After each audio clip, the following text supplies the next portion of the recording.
Humana Youth Choir, paid in full. Your sin, my sin, if you believe in the cross work of Jesus Christ, our debt of the sin, every one we've ever committed is paid in full. We'll take a look at a couple verses. A lot of people struggle with this. They just refuse to believe that their sin debt is paid in full. They'll say it with their mouth, but every time they do something stupid, they're right back on the knees and asking for forgiveness. Folks, our sin is only punished one time. Once, not twice. Once. Either Christ bore our sin and died for our sin, or he didn't. It can't be both. So when you and I commit a sin, I'd say, Lord, that was stupid. Let me try this again. I don't ask for forgiveness; it's already forgiven. I just tell God how stupid that was, and I'm not sure quite exactly why I done that, and I just keep on trucking. We don't have to confess. Okay, it's already paid. I look at Colossians 2, verse 13. Got it pulled up right here. It says, "And you, being dead in your sins and the uncircumcision of your flesh, hath he quickened together with him, having forgiven you all trespasses." I think about another one in book of Romans. Let's see. Blessed man not impute. We have imputed righteousness.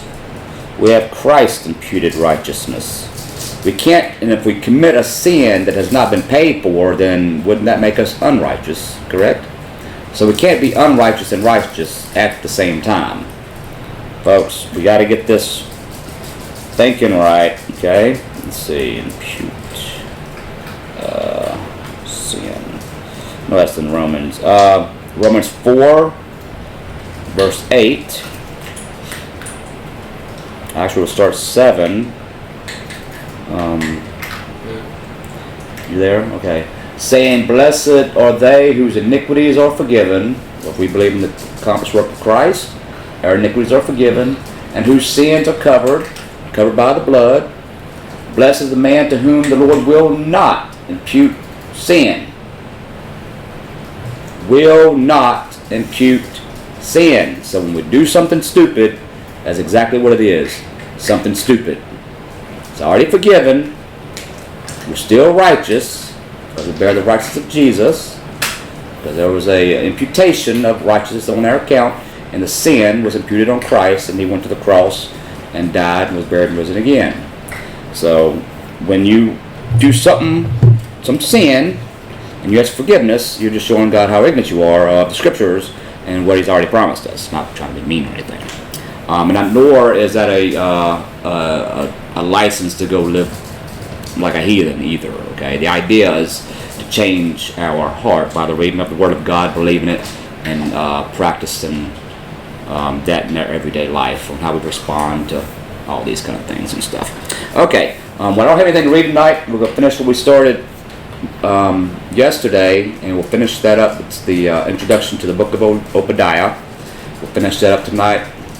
And then, of course, we work Friday, Saturday, and Sunday, so Monday we'll continue in the book of Obadiah.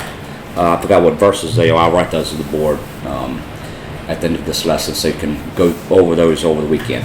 All right, I'm getting out of the way. Here we go. Justin Johnson's going to take the class, and I'm watching along with you.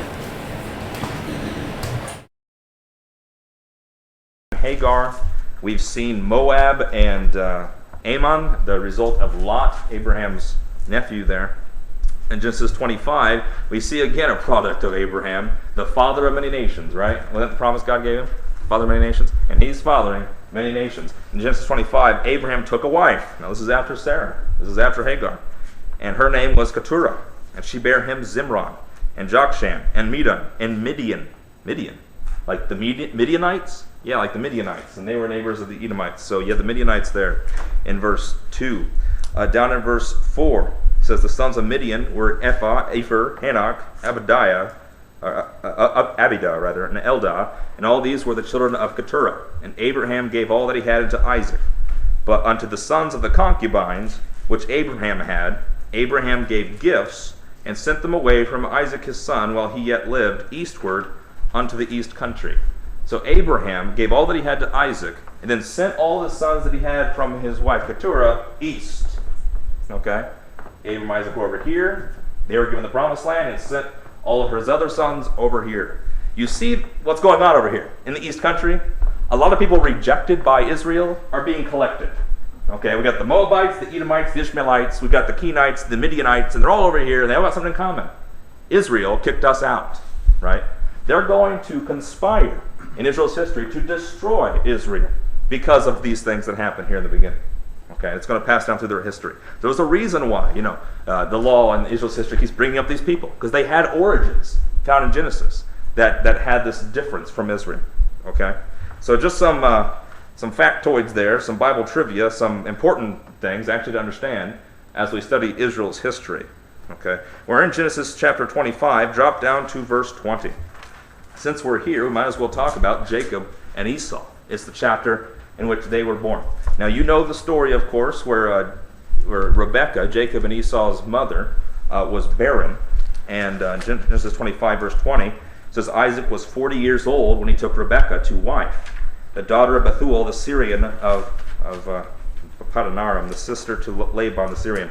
And Isaac entreated the Lord for his wife, because she was barren, and the Lord was entreated of him. So it's interesting how many times women in Israel's history were barren, and God miraculously caused them to conceive. Now, of course, Mary was the only one that didn't need a man to conceive, and yet she also was miraculously conceived. But there's a lot of women, Sarah, Rebekah, in Israel's history that miraculously conceived. Okay, God formed this nation. It was not by men. It was by God. And so here, because of her barrenness, God caused her to conceive. And verse 22, the children struggled together within her. And she said, if it be so, if it's God's promise, why am I thus? Why are they struggling? What's the problem? And she went to inquire of the Lord, which is something God's people could do. God, why are these babies struggling? And God would give an answer. Today you try to do that, and God remains silent. He's not telling you why your baby's struggling. You go to a doctor, you try to figure this out. But here's God speaking to her. Again, we see that context in prophecy where these people had a special relationship. We can't go back here and think God's going to treat us all the same way, because he hasn't. Okay? We've already covered in Romans 6, 7, and 8 how great things he's done for us through Christ, but these things are not part of it. Okay? And verse 23, the Lord said unto her, 2 nations are in thy womb, and 2 manner of people shall be separated from thy bowels, and the one people shall be stronger than the other people, and the elder shall serve the younger. There's the prophecy. And so God, who declares the end from the beginning, who can see the future, prophesies that these 2 children in your belly are 2 nations, and they will struggle, and the elder will serve the younger. Okay? And so we're studying Obadiah and the prophecy to Edom, and why God has come to hate Edom and Esau and Obadiah. And yet here at the beginning, God doesn't say anything about him hating Esau. He doesn't say anything about him saying, I don't like Esau at all. What he says is, there's 2 nations, the elder will serve the younger. So he's chosen one. And he says, the younger is going to be my promised child. And he's going to eventually give him the promise. And yet there's nothing here about Esau needing to take the bad end of the stick. All he has to do is submit and serve and bless Israel, Jacob, okay, and it'll be fine. What we'll see here is this reaction that is the problem. It's how he responds to this news that is the issue. And we'll see, of course, that carries on down through his heritage with the Edomites. And so in verse 24, when her days to be delivered were fulfilled, behold, there were twins in her womb, and the first came out red, all over, like a hairy garment. That's quite a child. And they called his name Esau. Okay? And so Esau was a hairy red baby, and because of that, because he liked the red pottage, that's why they called him Edom, which we'll see here in a moment. Edom, the word meaning red. Okay? And so in Genesis 25, the origins of Edom, Esau. So what's going on here? Moving on, you know the personalities of Esau and Jacob, and you've heard the teachings on how they're different. Esau was the hunter, Jacob was the cook, right? The mama's boy. And so moving on through their history, we're not going to cover all of that tonight, but we see in verse 29 and 30, the event which you colored the pictures about in your Sunday school, where Esau came back from his hunting and he was hungry. And it says he was faint here. And Esau said to Jacob, feed me, I pray thee, with that same red pottage, for I am faint. Therefore was his name called Edom. He was called Edom because he had red hair, because he wanted the red pottage. That's the story. Okay? They called him Edom. And so at this point, in verse 31 and 32, Jacob says, "Sell me your birthright." Esau foolishly sells Jacob his birthright here. Later, we see that Jacob tricks Esau into, or tricks Isaac rather, into giving him God's blessing. And people go back and study this and say, isn't that interesting that Israel's beginning through Jacob began with a lie and with a trick? And that's not true, folks. Okay, Jacob was wrong to trick his father. Jacob was wrong to try to steal the birthright. Esau was wrong to sell his birthright. Okay, so a lot of wrongs going on back here. But God, by his choice, made his purpose happen. Okay, when he made Rebekah to conceive, when he said there's 2 nations in the womb here, and later he appeared to Jacob and said, "I'm giving the promise to you." So it wasn't because Isaac was tricked. Whoops, God's plan's changing. God came to Jacob and gave him the promise. He could have very easily come to Esau and gave him the promise, but he didn't. God chose Jacob. Okay? And so what we see is that Esau, because of his his personality, his response to Jacob, his response to Rebekah liking Jacob more, and it says Isaac liked Esau, and he sold his birthright to Jacob. In Genesis chapter 26, we start reading that Esau starts making some decisions in his life that grieve his parents. So again, I'm trying to give you some information here about the history of Esau that is beyond just, Jacob tricked him. And it was Esau's right, but, Jacob tricked him. That's not all that happened. Okay, Genesis 26 tells the story of the Hivites and the Hittites who are coming against Isaac and Abraham's people here. And they were protected by God. And in Genesis 26, what Isaac, Abraham, and Jacob, what they were told was that they were to marry certain people. They were going to a promised land. And yet here in Genesis 26:34, when Esau was 40 years old, he took to wife Judith, the daughter of Beeri, the Hittite who was against the Israelite. Okay? That's not a right thing. All right? That's not what God told him to do. And Bathshemath, the daughter of Elon, the Hittite. And so because of this, verse 35, which were a grief of mind unto Isaac and Rebekah. At first Isaac liked Esau a lot more than Jacob because he's the hunter. He liked the deer meat, the venison. And Rebekah, of course, like Jacob, him being a little weaker in mind. And yet, Genesis 26, Esau starts making some decisions that are foolish. And this is not what God wanted you to do. Okay, so we see Esau is forming a history of not doing what God wants to do. He sold his birthright. Why would he do that? And now he's marrying people outside of where God tells him to marry. Okay, laws that don't apply to us anymore, but he gave them to Abraham, Isaac, and Jacob. And so back in Genesis 36, look over here. Genesis 36, verse 1. There's a whole chapter devoted to the descendants of Esau, and it reiterates this point about Esau and how his family began. Is that his family began by his marrying outside of Israel, outside of who he was supposed to marry. Genesis 36, verse 1. These are the generations of Esau, who is Edom. Important verse for our study of Obadiah. Very clear, Esau's Edom. Esau took his wives, the daughters of Canaan. Canaan, the Canaanites, Israel's enemies, the people whom God was going to kick out. He says, you know what, I'm going to marry those guys. And so there's a problem here. Ada, the daughter of Elon the Hittite, and of course he married the Hivite there also in verse 2. And if you drop down to verse 8, it says, thus dwelt Esau in Mount Seir. So Esau marries a couple Canaanites, Hivite and Hittite, and comes east to these mountains. It gets away from Isaac, gets away from Jacob, and he lives in the east near Mount Seir, right about here. Okay, so Esau goes over to the place now called Edom and starts living there. In verse 9, these are the generations of Esau, the father of the Edomites, in Mount Seir. So again, we got the location, we got the name, we got the father. These are the names of Esau's sons. Eliphaz, the son of Adah, the wife of Esau. And it goes on in verse 11, the sons of Eliphaz were Teman. Teman was the name of one of the largest cities in Edom. Omar, Zepho, Gatam, and Kenaz, father of the Kenites, okay, who are also over there among the nations. Moving on down to verse 32 in Genesis 36. Verse 31 says, these are the kings that reigned in the land of Edom before there reigned any king over the children of Israel. Esau and his heritage started a nation before Israel became a nation with a land and a king.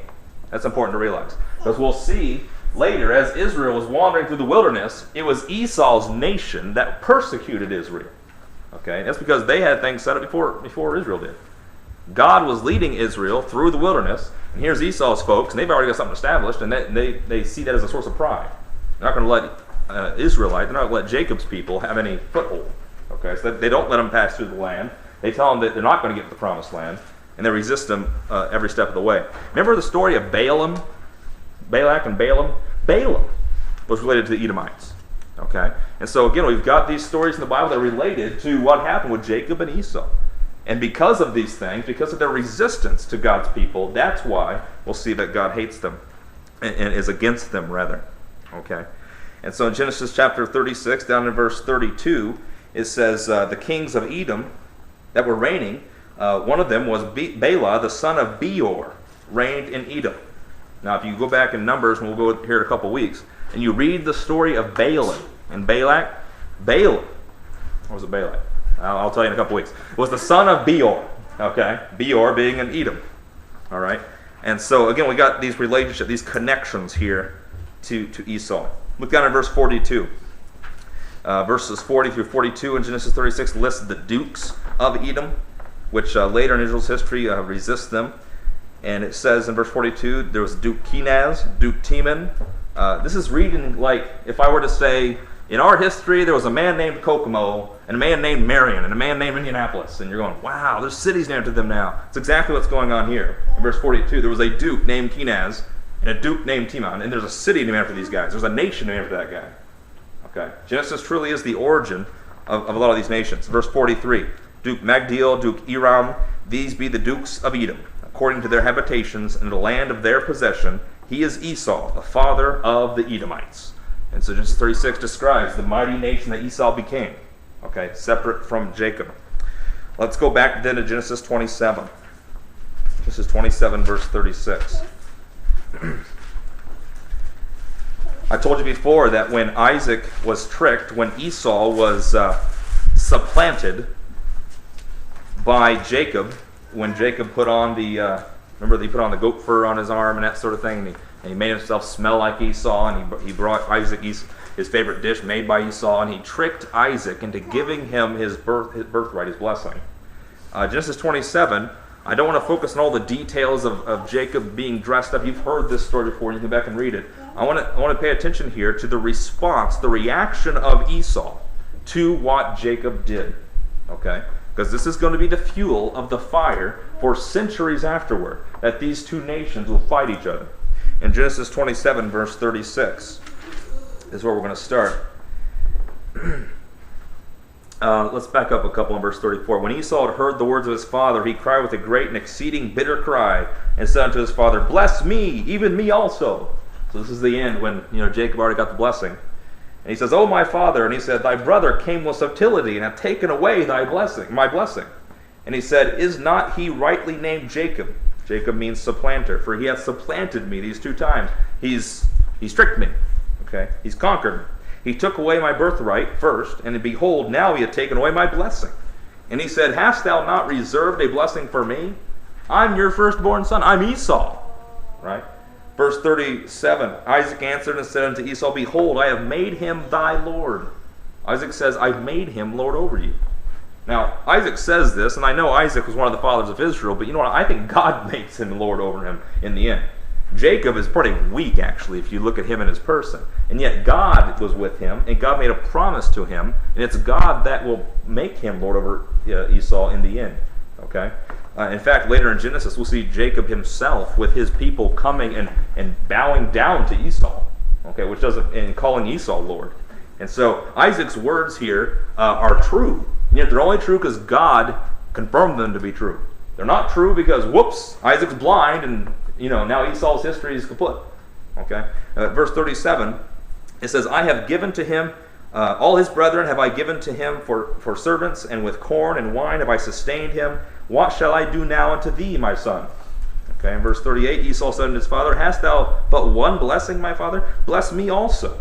He says, No, can't you bless 2 people? Esau lifted up his voice, and he wept. And Isaac his father answered and said unto him, Behold, thy dwelling shall be the fatness of the earth. That sounds pretty good. And of the dew of heavens from above. and by thy sword shalt thou live, and shalt serve thy brother. You see the problem here. The fatness of the earth, that's pretty good. The dew of heaven from above, that's pretty good. And you'll serve your brother. I'm just trying to bless him here. He's blessing him with good things. You'll have a mighty nation. You'll be ruled. You'll live by the sword. You'll conquer. And you'll serve your brother.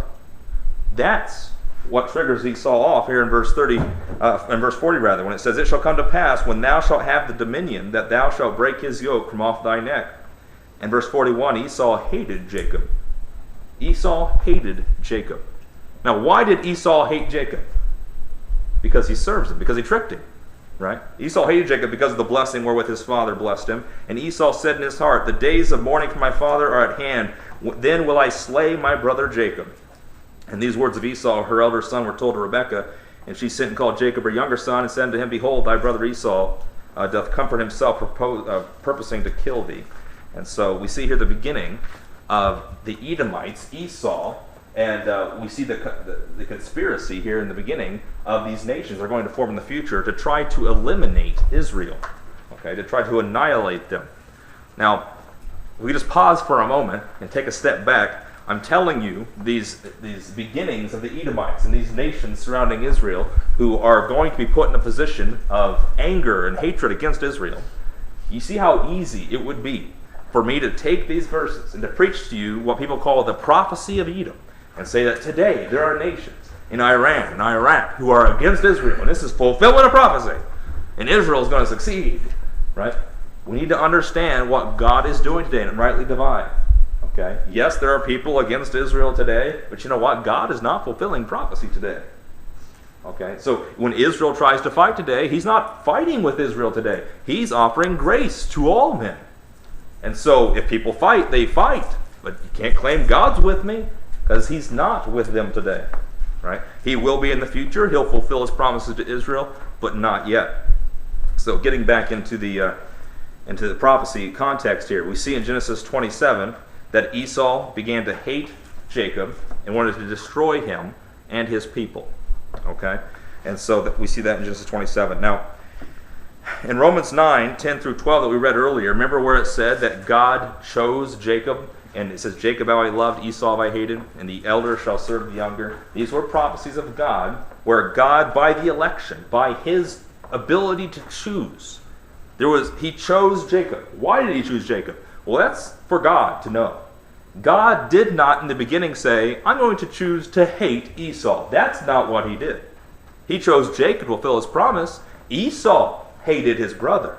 And because of the response of Esau and his house, and later in history to Israel and to Jacob's children, that's why God would turn on Esau. Okay? Follow me here to a few other places where you see that God was not originally against Esau. Okay? God, even though he was going to serve Jacob, God wasn't against that. Is God against the Gentiles because he says Israel will give you blessings in the end? And you'll go to Israel to be blessed? He's not against the Gentiles. He brings salvation to the world through Israel, right? But that's the offense, do you see? That's the offending point, through that one nation. And so, in Genesis chapter 28, we see where God, despite Jacob's trickery, God, because he said the elder will serve the younger, and he prophesied that, because he chose Jacob before they did good or evil, he chose him to be the child to receive the promise.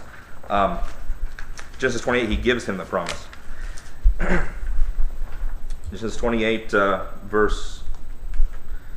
verse 13.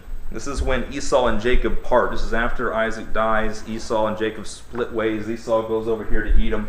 Wasn't called Edom at the time, as it would be. And Jacob, he goes out into the wilderness all by himself, and he gets this vision from the Lord. He dreamed a dream in verse 12 where a ladder was set up on the earth, and the top of it reached to the heavens, and the angels of God ascended and descended on it. In verse 13, "Behold, the Lord stood above it and said, I am the Lord God of Abraham, thy father, and the God of Isaac. The land wherein thou liest, to thee will I give it, and to thy seed." But here's Jacob. He's lying over here in Canaan. Esau's gone over here to the mountainous places. And God says, "I'll give you this land that you're lying on." In verse 14, "Thy seed shall be as the dust of the earth, and thou shalt spread abroad to the west, and to the east, to the north, and to the south. And in thee and in thy seed shall all the families of the earth be blessed," including Esau. Right? So what's God's purpose here? He's chosen Jacob and said, I'm going to give you my promise, and through you, I'm going to bless all the nations of the world. It's Esau's response to all of this that is the problem.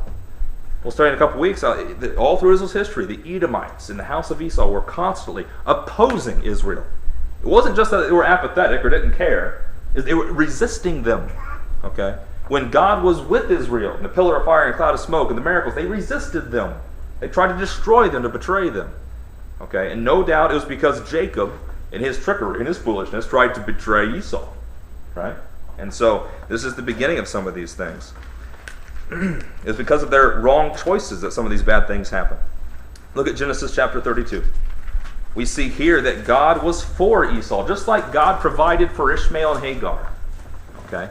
And yet later, the Ishmaelites were against Israel. Just like God had provided for Lot when he saved him from the city and his daughters. And yet because of their wrong choices, the Moabites and the Midianites were born. Okay? God was for Esau. It wasn't until later that because of their choices that he'd be against them. Genesis chapter 32, verse 3. Jacob went on his way, in verse 1, the angels of God met him. And when Jacob saw them, he said, this is God's host, and he called the name of that place Mahanaim. And Jacob sent messengers before him to Esau, his brother, unto the land of Seir, the country of Edom. So here's Jacob, and Esau already has a land for himself. Okay, he's over here, he's populating, he's propagating, he's establishing a nation. In Genesis 32, verse 3. In Joshua 24, verse 4, it says, God says, the land of Edom I gave to Esau to possess it. So just like God gave Canaan to Jacob, God gave Edom to Esau. So again, this is not like God's cursed country over here. God gave it to them. They would have a nation. They would have a place of dwelling. They would be a nation. Just like he told Ishmael he would have a nation. And he had a nation over here. But why did they resist God's people? This is the question. Because of their sin. Right? They didn't want to be with God's purpose. They resisted God's plan. They did not have faith in God's purpose. Right? They rejected salvation. It was their choice. Okay? It wasn't that God just said, I don't like you, I don't like you, I don't like you. He was offering blessings to all of them. And yet they rejected it because they didn't get the best. They didn't get the most. They didn't get what they wanted. Okay? And so in Deuteronomy chapter 2, read Deuteronomy 2. Now, Deuteronomy, of course, is written at the time when Israel was being led by Moses, so Jacob's children were plentiful at this point, and they had been delivered from Egypt, and they were wandering through the wilderness. They had escaped out of Egypt, wandered through the wilderness of Egypt here. They've crossed the Red Sea, and they're here in the wilderness. They've even been to Mount Sinai and received the law back there in Exodus. And we'll study later how they came up here through Edom, and Edom resisted them, so they came back down, and they went through the wilderness for another 40 years. And in Deuteronomy 2, we'll focus on the resistance later. But in Deuteronomy 2, notice here that God says that Israel could not have the land of Edom. They could not have the land of the Moabites because God gave it to them. Okay, Deuteronomy chapter 2, starting in verse 4. Verse 3, it says, ye have compassed this mountain long enough, God says. And the mountain's Mount Seir. They're in Mount Seir. God says, you've compassed, you've got around this mountain long enough. Turn you northward. Go north. Go up here. Go this way. Because they're on the mountain and they're going around the mountain. And he says, go up there. Okay, because I'm going to send you to the promised land. And in verse 4, he says, command thou the people as you travel north, as you're going north through Edom and through Moab and through the Amorites up here. This is what he says. He says, ye are to pass through the coast of your brethren, the children of Esau, which dwell in Seir, and they shall be afraid of you. Take ye good heed unto yourselves, therefore. Meddle not with them, for I will not give you their land, no, not so much as a footbreadth, because I have given Mount Seir unto Esau for a possession. It would have been wrong for Israel to try to conquer Esau, or for Jacob to try to conquer Esau at this point. Okay, God had given that land to them. Verse 6, you shall buy meat of them for money, that you may eat. You shall buy water of them for money, that you may drink. Free trade's going on here. But verse 7, for the Lord thy God hath blessed thee in all thy works of thy hand. He knows thy walking through this great wilderness these 40 years, and he knows that you've lacked nothing. Verse 8, when we passed by our brethren, the children of Esau, which dwelt in Seir, through the way of the plain, it says, we turn and pass by the way of the wilderness of Moab. So as they pass through Edom, God says, you can't possess Edom. Now they're approaching Moab, the Moabites. And it says in verse 9, distress not the Moabites, neither contend with them in battle, for I will not give thee of their land for a possession, because I have given Ar unto the children of Lot for a possession. Remember when God told Lot and Abraham there, and Lot chose, I want that land there. And Abraham said, I want that land there. God gave Lot a land and said, that's not yours, Israel. Okay? So they wouldn't have it. God had a specific land he would give to Israel. He didn't give them the whole globe. He didn't give them the whole world. He gave them a land that they would dwell in. Now, they would be the source of blessing to the whole world, but they would inhabit a specific piece of land. And so you drop on down to verse 12. He says, don't bother the Horims either, another nation there. And he goes on to say that there's a land that I will give you, and I'll lead you into the promised land once you head north through Edom, through Moab, and you'll come up here and they'll cross the river Jordan into the promised land up here. And that's where they start to conquer. That's where they destroy Jericho. That's where the Ark of the Covenant goes through. Okay? And so again, I was just pointing out here that there was land of the Edomites that Israel was not to possess because God promised them something. Does it sound like God hates Esau? Does it sound like he hates Esau at this point? It sounds like he's for it. It sounds like he's trying to protect him. It sounds like he's saying, don't touch the Moabites, don't touch the Edomites. There's something that happens between this time and Obadiah that causes God to say, I'm starting war with you, and I'm going to destroy you. All right? Why is it in Romans 9 that Paul quotes Malachi, the last prophet in the Old Testament, and says, I hated Esau? What happened? It sounds like here he's trying to protect him.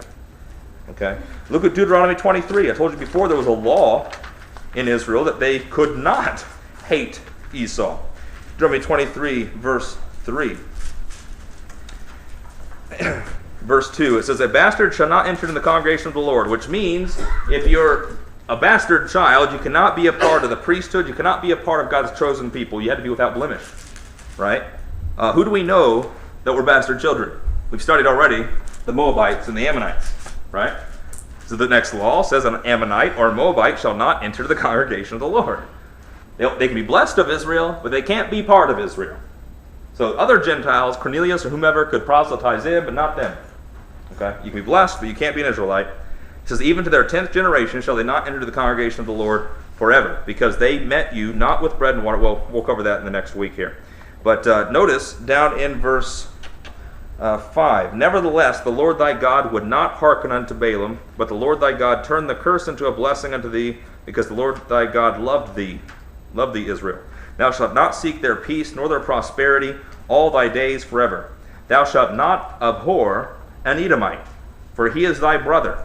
Thou shalt not abhor an Egyptian, because thou was a stranger in his land. You see the law here? This is the law. He says you can't abhor an Edomite. It's illegal for Israel to look at an Edomite and say, I hate that guy.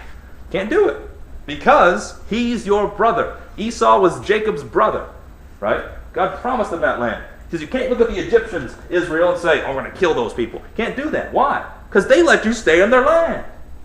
But they were slaves.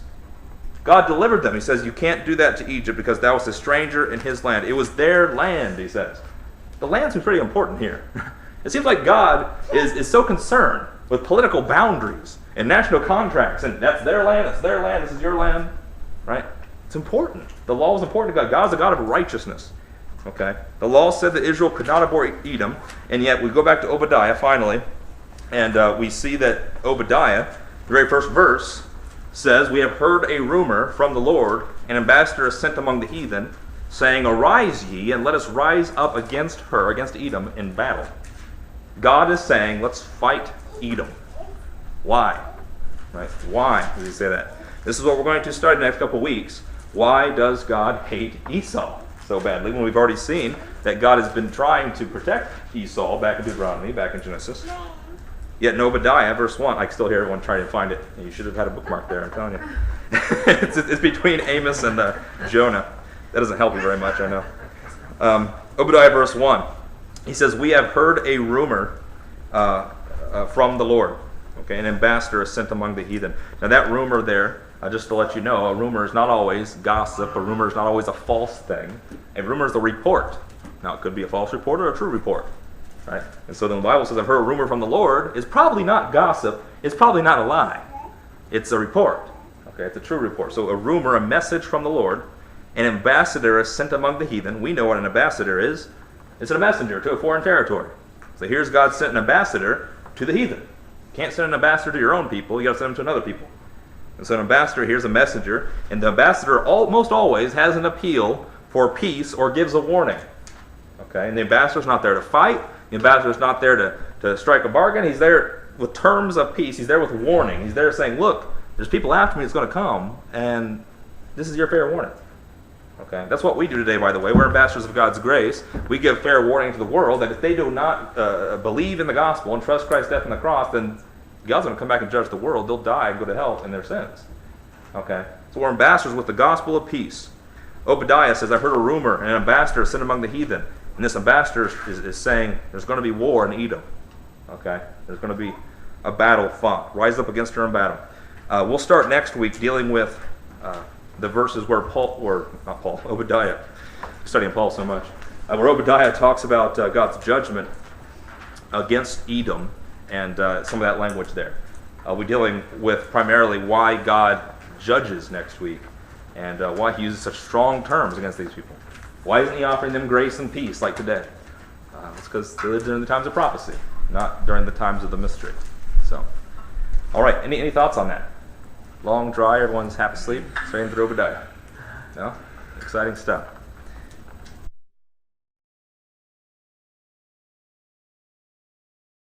That'll finish up the introduction to Obadiah, and Monday we'll be looking at the first 9 verses. So if you want to read ahead, that'd be very highly encouraged of you. And if you want to go ahead and watch them, you can go to graceambassadors.com. I know it's exciting, especially if it's a new book to you, just to dig right on in there, and it'd be good. So we got to work this weekend, and we don't turn the cameras on the weekend, so y'all have a good one. It's supposed to be pretty, at least in here in Statesville. And I think that's all I got. That's all I got. Y'all have a good rest of the evening, and we'll see y'all Monday. Bye-bye.